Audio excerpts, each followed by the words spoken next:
Isaiah chapter 30 verses 1 through 3 verses 6 through 17. Verses 30 through 33 Amplified Bible. Woe, judgment is coming to the rebellious children, declares the Lord, who carry out a plan, but not mine, and make an alliance, by pouring out a libation, but not of my spirit, in order to add sin to sin, who proceed down to Egypt without consulting me, to take refuge in the stronghold of Pharaoh, and to take shelter in the shadow of Egypt. Therefore the safety and protection of Pharaoh will be your shame, and the refuge in the shadow of Egypt, your humiliation and disgrace. A mournful inspired oracle, a burden to be carried concerning the beasts of the Negev, the south, through a land of trouble and anguish, from where come lioness and lion, viper and fiery flying serpent. They carry their riches on the shoulders of young donkeys, and their treasures on the humps of camels, to a people, Egyptians, who cannot benefit them. For Egypt's help is worthless and good for nothing.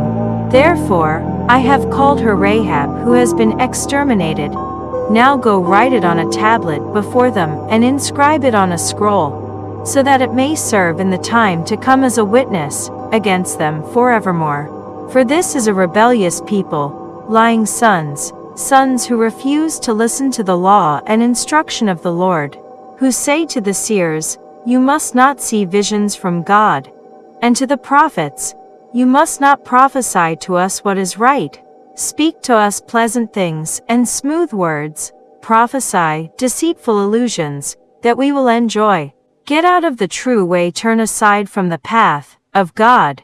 Stop bothering us with the Holy One of Israel. Therefore, the Holy One of Israel says this, because you have refused and rejected this word of mine, and have put your trust in oppression and guile, and have relied on them. Therefore this wickedness, this sin, this injustice, this wrongdoing will be to you like a crack in a wall about to fall, a bulge in a high wall, whose collapse comes suddenly in an instant, whose collapse is like the smashing of a potter's jar, crushed so savagely that there cannot be found among its pieces a potsherd large enough to take coals of fire from a fireplace, or to scoop water from a cistern. For the Lord God, the Holy One of Israel, has said this, in returning to me and rest you shall be saved, in quietness and confident trust is your strength.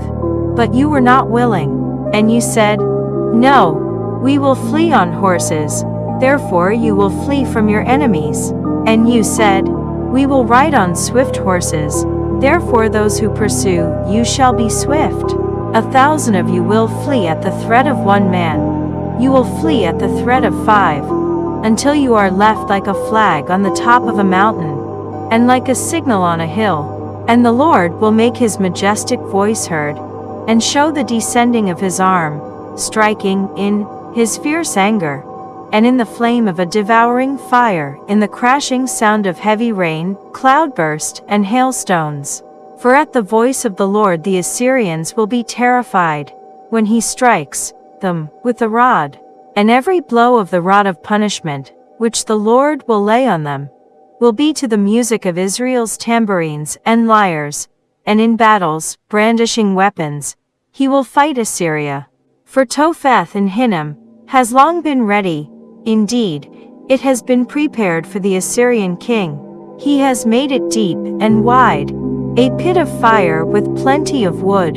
The breath of the Lord, like a river of brimstone, blazing sulfur, kindles and fans it.